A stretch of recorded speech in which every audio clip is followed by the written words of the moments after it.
কলকাতার জীবন্ত কালী মা শ্যামসুন্দরী। মা এখানে জীবন্ত। মায়ের পুজো হয় অন্ধকারে। তিনি নাকি নিজেই স্থির করে দিয়েছিলেন কি হবে তার নিত্যপ্রসাদ, পাকা কলা আর এক মুঠো আতপ চাল।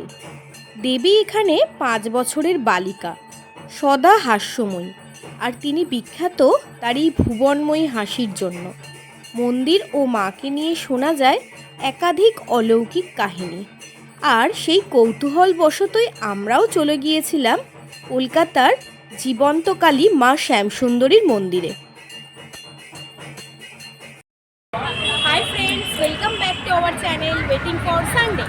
আজকে একটা নতুন ভিডিও নিয়ে আমরা আবার চলে এসেছি, আর আজকের ভিডিওটা একেবারেই অন্যরকমের। কারণ আজকে আমরা সেই ভাইরাল জীবন্ত কালী মাকে দর্শন করার জন্য।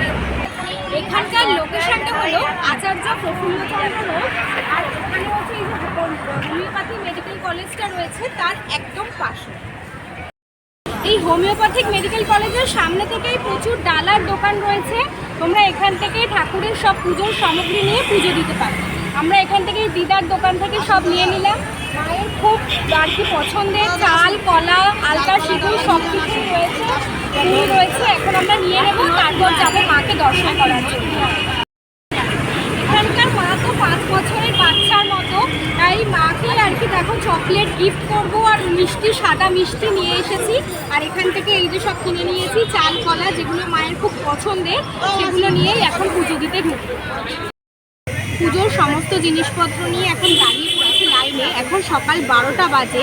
তোমরা লাইনটা জাস্ট একবার দেখো, সেই কোথা থেকে লাইনটা পড়েছে। আমরা এসে একদম দাঁড়ালাম, তার সাথে সাথেই পিছনে আবার দেখো এতগুলো লাইন পড়ে গেছে। এখন গলির ভিতরে মানে মন্দিরের একদম সামনেই কিন্তু প্রচুর ডালার দোকান রয়েছে, তো তোমরা চাইলে ভিতর থেকেই সব কিছু নিতে পারো। আর এখানে গাড়ি পার্কিংয়েরও কিন্তু সুন্দর ব্যবস্থা রয়েছে। দীর্ঘ লাইন অতিক্রম করার পর এই গলির একদম শেষ প্রান্তেই রয়েছে মায়ের মন্দির। মন্দিরে ঢোকার আগেই পুজোর সমস্ত সামগ্রী এই মন্দিরের পাশের কাউন্টারেই সব জমা দিয়ে দিলাম, আর মায়ের কাছে গেলাম একদম খালি হাতে। মন্দিরের ভিতরে ঢুকেই আমরা খুব সুন্দরভাবে মাকে দর্শন করেছিলাম, আর তারপরেই শুরু হয়েছিল ভোগ আরতি, সেটাও আমরা দর্শন করেছিলাম। আর কোথাও গিয়ে যেন গায়ে খুব কাটা দিয়েছিল, আর চোখের কোণ থেকে বেরিয়ে এসেছিল জল।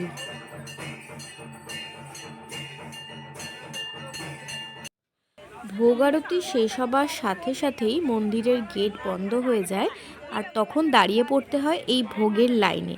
লাইনটা খুব তাড়াতাড়ি যেতে থাকে, আর তারপর দিয়ে দেয় মায়ের ভোগ প্রসাদ একেবারেই বিনামূল্যে। দেখো আমরা এখন ভোগ প্রসাদ নিয়ে নিয়েছি। ভোগের মধ্যে থাকে খিচুড়ি, আর একটা সবজির তরকারি, আর একটা ফল দেয়, কলা দিয়েছে, কাউকে কাউকে মিষ্টিও দেয়। যেরকম যখন থাকে সেরকম তাকে দেয়া হয়। এই যে আমরাও নিয়ে নিয়েছি এই রকম কন্টেনার। আমরা এখানে লাইনে দাঁড়িয়ে কিনেছি, 10 টাকা নিল। এইভাবে প্লাস্টিক সমেতই প্লাস্টিকের কন্টেনারটা দিয়েছে। আর তোমরা ভোগের লাইনে ভোগ যখন নেবে তখন এই কন্টেনারটা দিলে কিন্তু দেবে না। তোমরা ভোগ প্রসাদ নেওয়ার পর বাইরে এসে প্লেট থেকে এইভাবে নিয়ে যেতে পারো বাড়ির জন্য। আমরা একটু প্রসাদ খেয়েছি আর একটু নিয়ে নিয়েছি বাড়ির জন্য। তবে একজনকে একবারই দেওয়া হয়, কারণ লাইন তো প্রচুর তোমরা দেখলে, সবাই যাতে পায় সেই রকম ব্যবস্থাই করা আছে। আজকে এই জীবন্ত কালী মা শ্যামসুন্দরী মায়ের ভিডিওটা এখানেই এন্ড করলাম। আর শ্যামসুন্দরী মাকে দেখে একটা অদ্ভুত রকমের শান্তি হলো, আর এই ভোগ প্রসাদ খেয়ে মনে একটা অন্য রকমের শান্তি এলো। তো আজকের এই ভিডিওটা এখানেই এন্ড করছি। ভিডিওটা ভালো লাগলে অবশ্যই একটা লাইক করো, আর বেশি বেশি করে শেয়ার করো, যাতে সবাই এখানে আসতে পারে, মায়ের দর্শন করতে পারে। আর অবশ্যই কমেন্টে জানিও আমাদের ভিডিওটা কেমন হয়েছে। আর যারা যারা আমাদের চ্যানেলকে এখনও সাবস্ক্রাইব করনি তারা গিয়ে তাড়াতাড়ি সাবস্ক্রাইব করে নাও, এইরকম সুন্দর সুন্দর ভিডিও পাওয়ার জন্য। Bye bye.